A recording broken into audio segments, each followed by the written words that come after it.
Okay,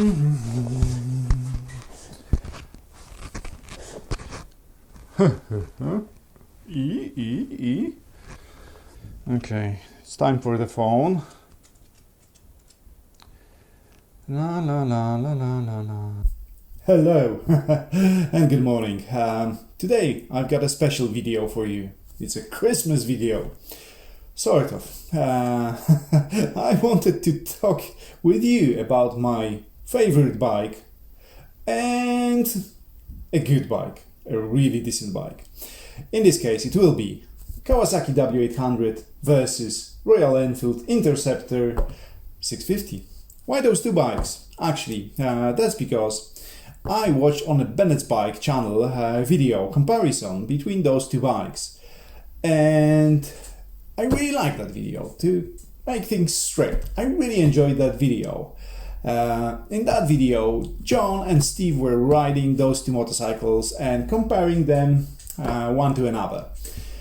And that was really decent video. I really enjoyed it. Thumbs up, guys. And 90% I completely agree. They nailed almost everything, except they used some data which made the things a bit messy. I wouldn't say they don't know what are they talking about, because clearly they know.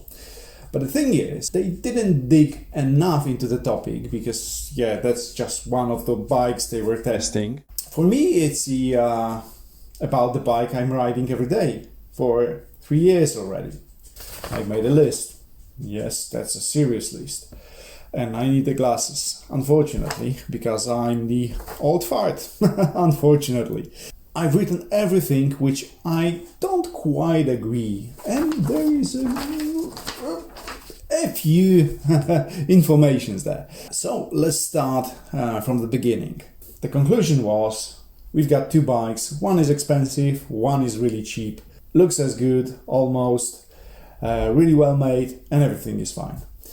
And that's actually partially true to some extent. If you look closer onto Royal Enfield, you will find a lot of small minor issues.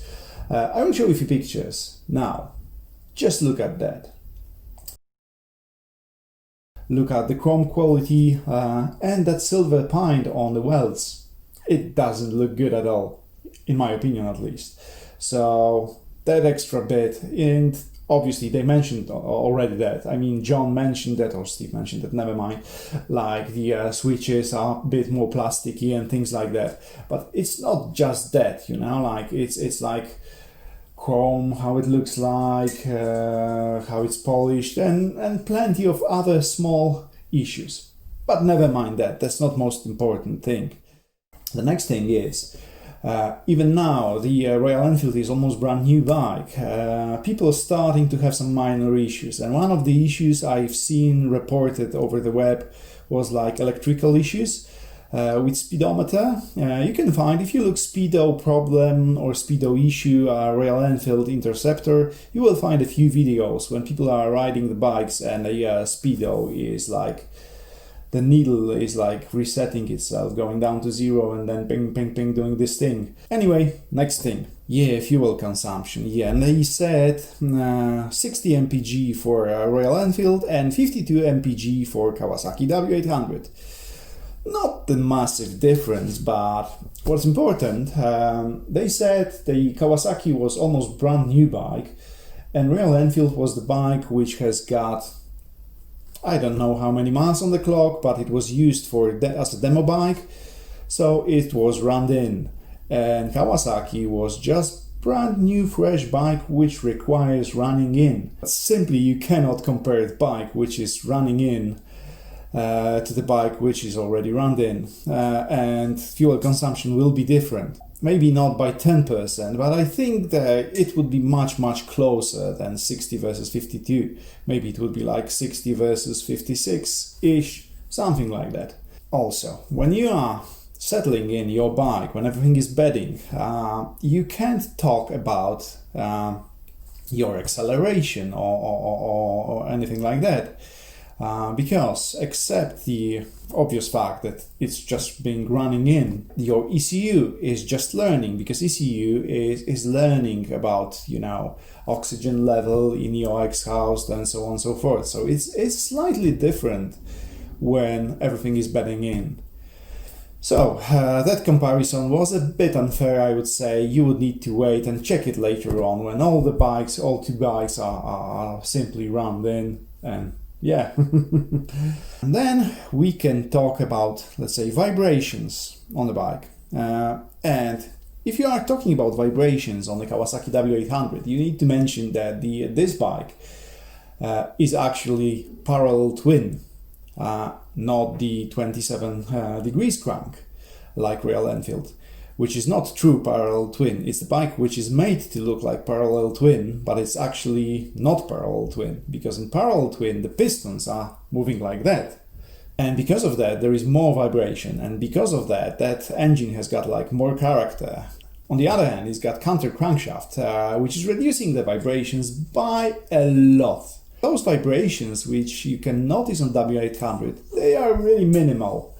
They are really, really minimal, and I wouldn't bother about that. In my opinion, it's adding to the character of the bike. But obviously, that's a personal thing, so you should test ride it, and I think also they said that it's a personal thing, you know. Anyway, let's go back to the other things. The weight. What they said, that actually Royal Enfield wet weighs 202 kilograms, and Kawasaki W800 weighs 221 kilograms wet. And that would be true, except the fact that actually Royal Enfield is giving you the curb weight on the website, but without fuel. And Kawasaki is giving you the weight with fuel. So, come on, seriously? So I dig a bit deeper, and what I found out is that Royal Enfield actually weighs wet, fully wet, 213 kilograms. Kawasaki W800 weighs 223 kilograms. So it's just 10 kilograms difference, but also Kawasaki has got bigger fuel tank, which is 1.5 liters bigger. And because of that, the difference is actually 18.5 kilograms. And then we have to go back to the power, because that's almost the last thing I want to cover. The guys mentioned that Kawasaki has got 45 foot-pounds of torque at 4,800 RPM. In an old model, the peak torque was at 2,500 RPM. So could they that much change the engine so the torque all of a sudden is now at 4,800? I doubt it. I think that's just reprogrammed ECU, nothing more than that. So what I thought is like probably that torque is still somewhere there. So what I did, I started to digging and looking for torque curves for some dyno charts over the web. And I found actually one website. It's the same dyno, made by same people. So it's a fair comparison. Anyway, let's go to see that. So what do we have here? We got charts for 2019 Kawasaki W800 and Interceptor 650. The curve look really similar, so it's all good. Both curves looks really good.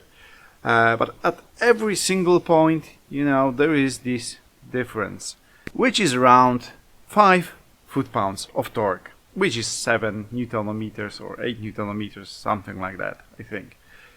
Anyway, so the Kawasaki has got much more torque, and the real torque is 38 almost foot-pounds for Royal Enfield and 44 foot-pounds for Kawasaki. Then the maximum power. And maximum power for Interceptor measured at the rear wheel is 43 horsepower, and Kawasaki has got 3 horsepower more, but 1000 RPM below that, at 6,000 almost, right?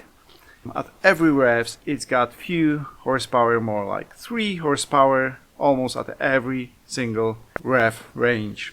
What I also wanted to show you is the dyno chart from the old Kawasaki W650. So same engine size as the Royal Enfield. What you can see that the power, Kawasaki still offers a bit more power, about the same as W800, and then the torque is here, so it offers less torque than W800, but still more than Royal Enfield. And the torque curve is almost completely flat. So you've got full torque almost at every rev till the moment you are actually crossing the line with horsepower, and it's also reaching the higher revs. So there is a potential in W800 to reach that easily. Obviously you can tune each one of those engines easily, but with tuning the engine it's always the question of money. Some things are easy to achieve, but some things are really expensive, like replacing the pistons and rebalancing the crankshaft. It could be quite expensive.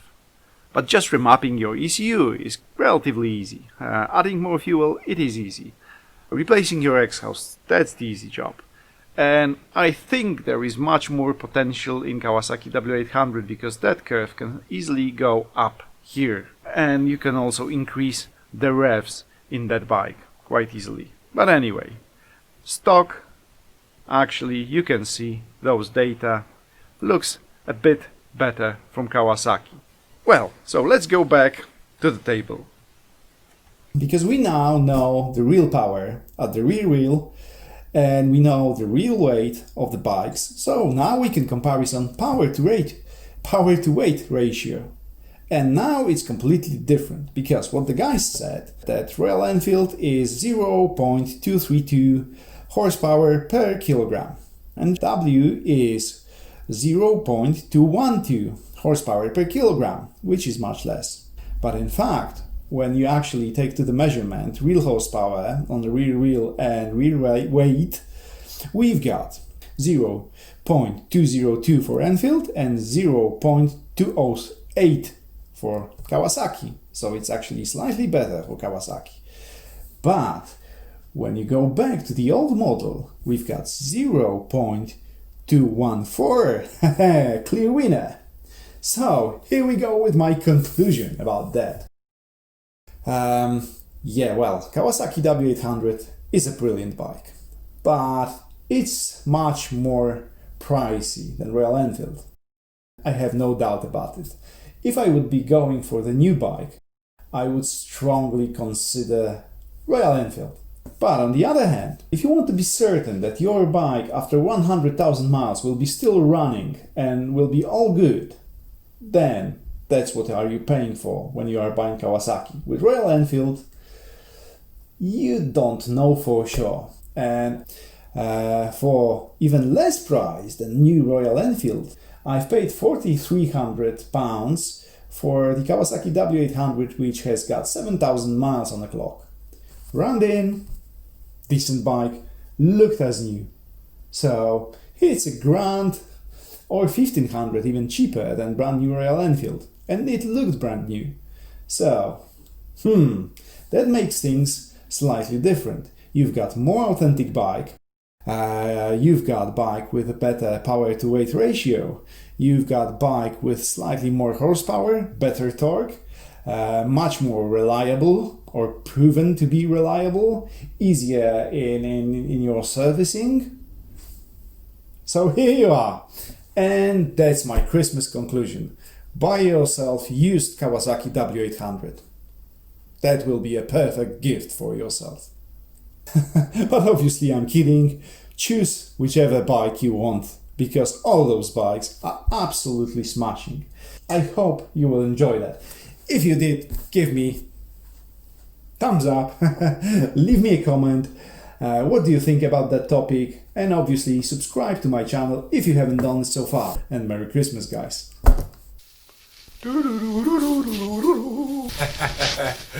That's really important, someone, for the Christmas. Yeah, sweet dog. Or cute. Here you are. Yeah, don't kiss me. Don't kiss me. See you guys.